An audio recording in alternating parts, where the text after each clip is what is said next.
ఓం సదాశివసమారంభాం వ్యాసశంకరమధ్యమాం అస్మదాచార్యపర్యంతాం వందే గురుపరంపరాం.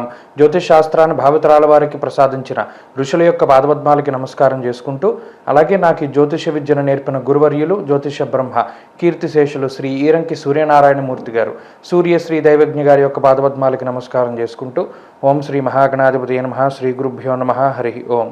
వీక్షకులందరికీ నమస్కారం. జూన్ నెల 9వ తారీఖు లగాయితూ జూన్ 15వ తారీఖు శనివారం వరకు ఉండేటువంటి గ్రహగతుల ఆధారంగా ద్వాదశ రాశుల వారికి ఈ వారం ఏ విధమైనటువంటి శుభాశుభ ఫలితాలు కలగబోతూ ఉన్నాయో ఈ కార్యక్రమం ద్వారా తెలుసుకుందాం. అందులో భాగంగా ఈ వారం ఉండేటువంటి గ్రహగతుల్ని గమనిద్దాం.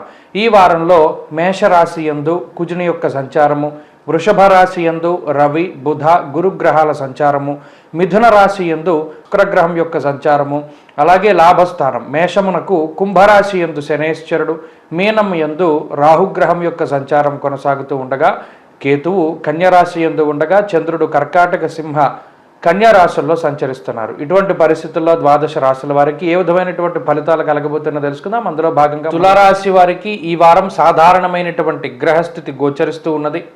ఈ రాశికి అష్టమ స్థానంలో సంచరిస్తూ ఉన్నటువంటి గురుడు కానీ రవి కానీ బుధుడు కానీ కొంత ప్రతికూలమైనటువంటి ఫలితాలను ఇస్తూ ఉండగా, అనుకూలించేటువంటి శుక్రుని యొక్క స్థితి మారిపోయినది. శుక్రుడు కూడా ప్రతికూలంగా ఉన్నారు, శనేశ్వరుడు ప్రతికూలంగా ఉన్నారు.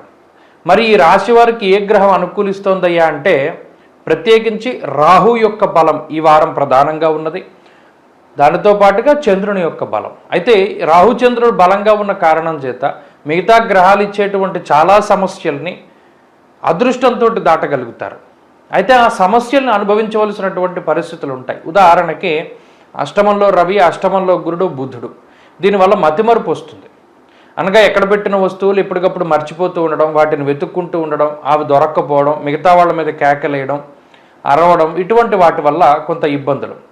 అలాగే దుర్దోషశత్రు సంవాద గమనాగమనం వ్యధ, అనవసరమైనటువంటి ప్రయాణాలు కొంత ఎక్కువగా ఉంటాయి. అలాగే మీకు సంబంధం లేనటువంటి విషయాలలో, మీకు ప్రమేయం లేనటువంటి విషయాలలో మీకు శ్రద్ధ అధికంగా ఉండి మీ కాలాన్ని, మీ శక్తిని, మీ ధనాన్ని వృధా చేసుకుని ఇతరుల పట్ల, ఇతరులతోటి ఎక్కువగా మీరు ప్రయాణాలు చేస్తూ ఉంటారు. మీకు సంబంధం లేనటువంటి విషయాల్లో మీ ప్రమేయం ఎక్కువగా మీరే కల్పించుకుని వాళ్ళకి ఏదైనా సరే సహాయం చేద్దామని అటు మీ శక్తిని, మీ ధనాన్ని, మీ సమయాన్ని వృధా చేసుకుంటూ ఉంటారు. దానివల్ల వాళ్ళకి వాళ్ళ పరిస్థితుల్లోనూ మార్పు రాదు, మీ సమయం కూడా వృధాగా పోతూ ఉంటుంది. ఇలా అనవసరమైనటువంటి ప్రయాణాలు, అనవసరమైనటువంటి డబ్బు ఖర్చు ఈ వారం ప్రధానంగా కనబడుతుంది.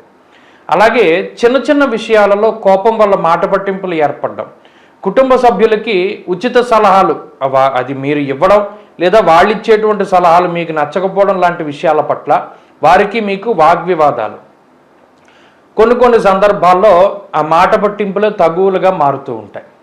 అలాగే ఉద్యోగ వ్యాపారాలకు సంబంధించినటువంటి విషయాలను పరిశీలన చేస్తే వాటిలో కొన్ని చిన్నపాటి మార్పులు జరగడానికి అవకాశం ఉన్నది. ఉద్యోగ మార్పు, స్థాన చలనము, లేదా మీరు పనిచేసేటువంటి సమయాల్లో మార్పు, పనిచేసేటువంటి ప్రాంతాల్లో మార్పు, ఇటువంటి వాటికి అవకాశం ఉంటుంది. ఉద్యోగాన్ని కోల్పోయేటువంటి ప్రమాదం అయితే ప్రస్తుతానికి కనబడడం లేదు. అలాగే ఆర్థిక ఇబ్బందులు ఏవి కూడా ఈ రాశి వారికి వారం ఉండవు. ఆర్థికంగా ఉన్నతమైనటువంటి స్థితి ఉన్నది. వ్యాపార లాభానికి అవకాశం ఉంటుంది. విద్యార్థులకి గ్రహగతులు బాగున్నాయి. అలాగే స్త్రీలకు ప్రత్యేకించి ఈ గ్రహస్థితి ప్రత్యేకించి ఆరోగ్యపరమైనటువంటి ఇబ్బందులకి కారణమవుతుంది. కాబట్టి ఆరోగ్యం పట్ల శ్రద్ధ అవసరం. తులారాశి వారి వారం మరింత అనుకూలమైనటువంటి ఫలితాలను సాధించడానికై సూర్యారాధన చేస్తూ ఉండడం చెప్పదగినటువంటి సూచన. ఈ వారంలో కలిసి వచ్చేటువంటి రోజు శనివారంగా చెప్పవచ్చును. అదృష్ట సంఖ్య 1, అదృష్ట వర్ణము లేత నీలం రంగు.